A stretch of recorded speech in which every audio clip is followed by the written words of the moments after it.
డిఎస్సీపై YCP ఆరోపణలు అవాస్తవమని యువత ఓట్లు వేయలేదన్న కోపంతోనే వైసీపీ నేతలు డిఎస్సీపై అపోహలు సృష్టిస్తున్నారని సాప్ చైర్మన్ రవినాయుడు మండిపడ్డారు. తిరుపతిలో నిరుద్యోగ యువతపై గొడ్డలివేటు కార్యక్రమాన్ని నిర్వహించారు.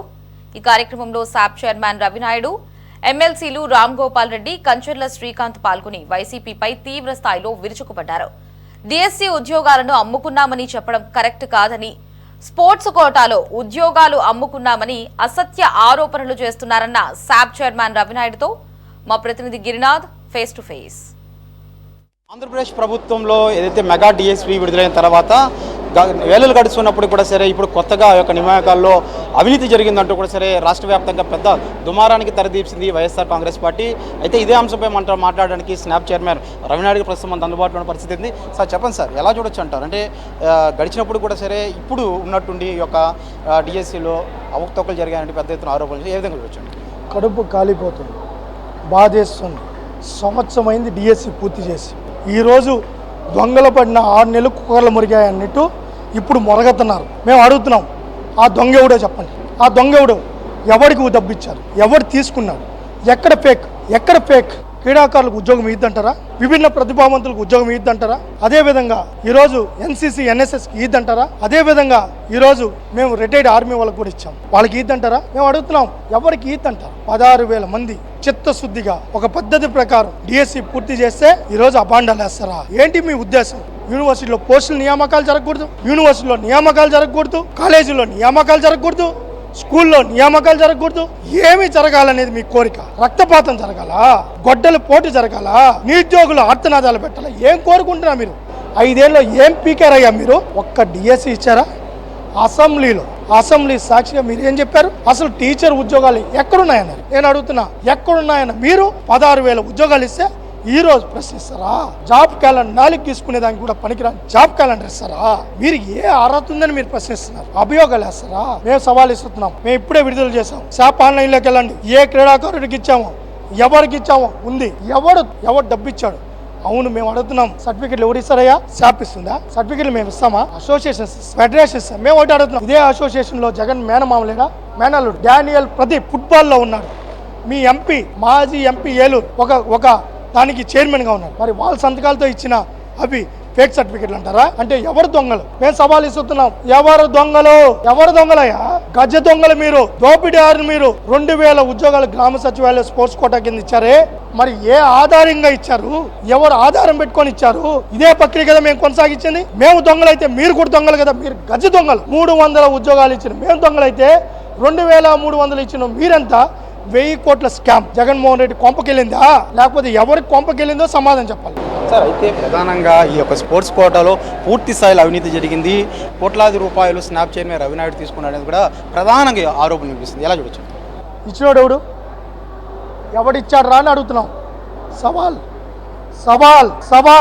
ఎవడిచ్చాడు రా డబ్బు? ఎవడు తీసుకున్నాడు రా డబ్బు? పేటిఎం ఇచ్చినోడెవడు, తీసుకున్నాడెవడు? మేము సవాల్ ఇస్తున్నాం, ఎవడో తీసుకుంటారు. డిఎస్సీకి సంబంధించిన ఉద్యోగస్తులు ఎవరైతే ఉన్నారో వీళ్ళకి ఎలాంటి భరోసా ఇవ్వబోతున్నారు అయితే ప్రభుత్వం తరపు నుంచి? మేమున్నాం, చిత్తశుద్ధితో ఉన్నాం. మీరు కన్నీరు పెట్టుకోకండి. మీకు అండగా మేమున్నాం. ఇంకో డిఎస్సీ కూడా వస్తుంది. నిరుద్యోగులకు కూడా విజ్ఞప్తి చేస్తున్నాం, నోటిఫికేషన్ రెడీ అవ్వండి. ఆగస్టులో నోటిఫికేషన్. ఒకవేళ ఏదన్నా చిన్న పర్సెంటేజ్ లో వెనుకబడిపోయిన వాళ్ళు కూడా ఈ డిఎస్సీలో కొట్టండి. ప్రతి ఒక్కరికి న్యాయం చేస్తాం. ఎవరికి ఈ ప్రభుత్వంలో అన్యాయం జరగదు. ఉన్న వారికి భద్రత ఇస్తాం, రానున్న వాళ్ళకి భరోసా ఇస్తాం. సార్ అయితే చెప్పండి, అయితే ఈ యొక్క మెగా డిఎస్సీ మీద అయితే ఇప్పటికి అంటే గడిచిన కొన్ని రోజులు అవుతున్నా ఇప్పుడు తెరపైకి రావడం ఏ విధంగా చూడొచ్చు? అంటే దీంట్లో పూర్తి స్థాయిలో కూడా సరే అట్లా డిఎస్సీ ఎగ్జామ్ రాబోయే వాళ్ళకి కానీ ఇప్పుడు ఉద్యోగాలు చేస్తున్న వాళ్ళకి ఎలాంటి ప్రభుత్వం తరఫున భరోసా ఇవ్వబోతుంది? మీడియా మిత్రులందరూ కూడా తెలుసు ఏం జరిగిందనేది. ఒక్క ఉద్యోగం ఇవ్వలేని వ్యక్తి ఈరోజు 16,000 ఉద్యోగాలని ప్రశ్నిస్తూ ఉన్నారంటే ఈ ప్రజాస్వామ్యం ఎటుపోతుందో కూడా అర్థం కానటువంటి పరిస్థితిలో ఉంది. 2019 నుంచి 24 మధ్య నిరుద్యోగులు ఏ విధంగా రోడ్లెక్కారు, ఏ విధంగా ఇబ్బందులు పడ్డారు, ఏ విధంగా వాళ్ళు అప్పులు చేసి మరీ కోచింగ్లు తీసుకొని ఉద్యోగాలు రాక బాధలు పడ్డారో మేము చూసాం. అలాగే యువగళం పాదయాత్ర నారా లోకేష్ గారు స్టార్ట్ చేసిన ప్రతి చోట కూడా నిరుద్యోగులు వచ్చేసి ఉద్యోగ అవకాశాలు కల్పించండి అని చెప్తూ పోతుంటే ప్రభుత్వ ప్రైవేటు ఉద్యోగాలు కలిపి 20 లక్షల ఉద్యోగాలు ఇస్తామని చెప్పని ఎన్నికల్లో హామీ ఇవ్వడం జరిగింది. గౌరవ ముఖ్యమంత్రి వాళ్ళు చంద్రబాబు నాయుడు గారు ఎన్నికల ముందు మెగా డిఎస్సి మీద మొదటి సంతకం చేస్తామని చెప్పిన దాన్ని అమలు చేస్తూ మొట్టమొదటి సంతకం మెగా డిఎస్సి మీద పెట్టారు. దాన్ని అమలు చేసే బాధ్యత నారా లోకేష్ గారికి అప్పచెప్పారు.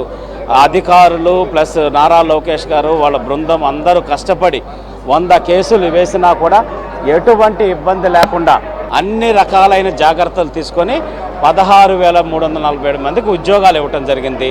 వాళ్ళు ఆల్రెడీ ఉద్యోగాలు జాయిన్ అయ్యారు, ఉద్యోగాలు చేసుకుంటున్నారు, సంతోషంగా పనిచేస్తూ ఉన్నారు. అద్భుతమైన ఫలితాలు ఈరోజు ప్రభుత్వ పాఠశాలల్లో ఈ సంవత్సరం రిజల్ట్స్ కానీ అన్ని అద్భుతంగా వచ్చినాయి.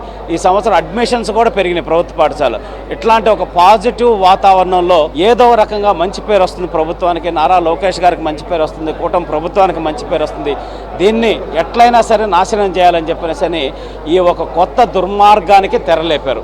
అది కూడా అంతమంది క్యారెక్టర్ అసాసినేషన్ చేయటం కానీ, ఆ కుటుంబాల్లో ఒక అభద్రతా భావం క్రియేట్ చేయటం కానీ, ఇందాక చూసాం మీటింగ్లో కూడా ఎంతమంది ఆడపిల్లలు వాళ్ళ భర్తలను వదిలిపెట్టి తల్లిదండ్రులను వదిలిపెట్టి కోచింగ్లు తీసుకొని ఉద్యోగాలు కొట్టుకుంటే ఈరోజు కళ్ళ వెంట నీళ్లు పెట్టుకున్నారు.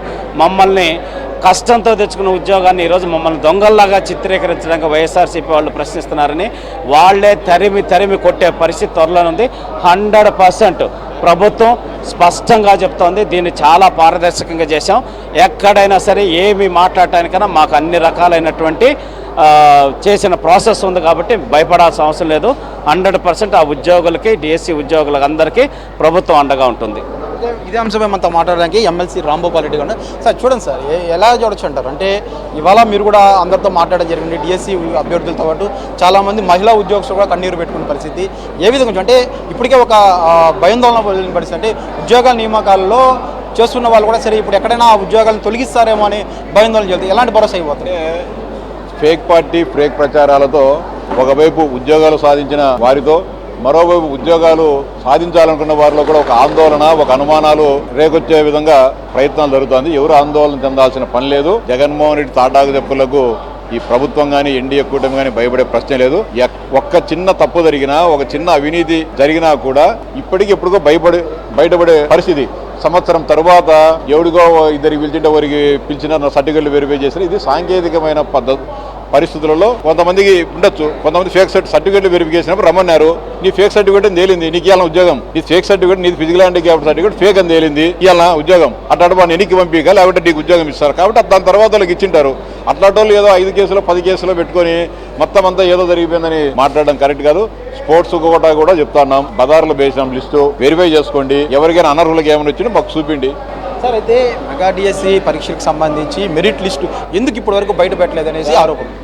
అప్పుడే మొదటిసారి ఎగ్జామ్ అయిపోయిన తర్వాత నెల రోజులకు సెలక్షన్ లిస్ట్ ఇవ్వడం జరిగింది. అభ్యర్థుల ఎవరికి వివరాలు, వారికి వచ్చిన మార్క్స్, వాళ్ళ ర్యాంకు అంతా కూడా అందరికి పంపడం జరిగింది. దీని మీద ఏమైనా అభ్యంతరాలు ఉంటే మీరు చెప్పండి అని చెప్పేసి మళ్ళీ కొంత గడువు ఇచ్చిన తర్వాత ఫైనల్ సెలక్షన్ లిస్ట్ అందరికి ఇవ్వడం జరిగింది. దాంట్లో ఎక్కడ ఇంకా దారుణం నేను చెప్పలే. ప్రెస్ మీట్ లో ఎవరికైనా మా మార్కుల మీద అనుమానం ఉంటే రమ్మని చెప్పి కమిషనర్ కార్యాలయానికి వచ్చి నీ పేపర్ ఓపెన్ చేసి చూపించినారు. మేము చెప్పడం మర్చిపోయినాం. అది ఓపెన్ చేసి ఈ పేపర్ నీదే కదా, నువ్వే కదా రాసింది, నీ అక్షరాలే కదా అని కానీ చూపించి అనుమానాలు నివృత్తి చేయడం జరిగింది.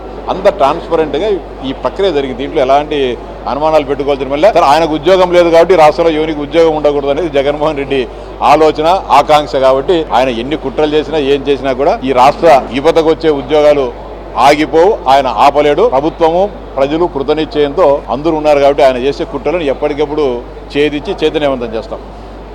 ఏదైతే ఈ యొక్క మెగా డిఎస్సికి జరిగినటువంటి నియామకాల్లో అవకతవకలు జరిగాయనేసి ప్రతిపక్షం చేస్తున్నటువంటి ఆరోపణలు పూర్తిగా అవాస్తవం అంటూ కూడా సరే శాప్ చైర్మన్ రవినాయుడు చెప్తుంటే ఈ యొక్క భయపడాల్సిన పరిస్థితి లేదు.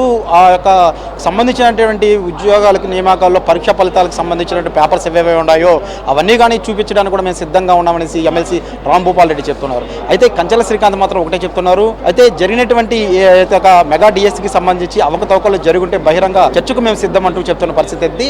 అయితే మొత్తం మీద రాబోయేటువంటి మెగా డిఎస్సికి సంబంధించి కావచ్చు, జాబ్ క్యాలెండర్ ఇవన్నీ అడ్డుకోవడానికే ఈ యొక్క వైఎస్ఆర్సీపీకి సంబంధించినటువంటి నేతలు ఇప్పుడు ఆ తెరపైకి ఈ యొక్క మెగా డిఎస్సిని తీసుకువచ్చి ఆరోపణలు చేస్తున్నారు అంటూ కూడా సరే ఈ యొక్క స్నాప్ చైర్మన్ రవినాయుడు చెప్తున్న పరిస్థితి ప్రస్తుతం తిరుపతిలో ఉంది. కెమెరామెన్ లోకేష్ గిరి, సిటీ 24/7 తిరుపతి నుండి.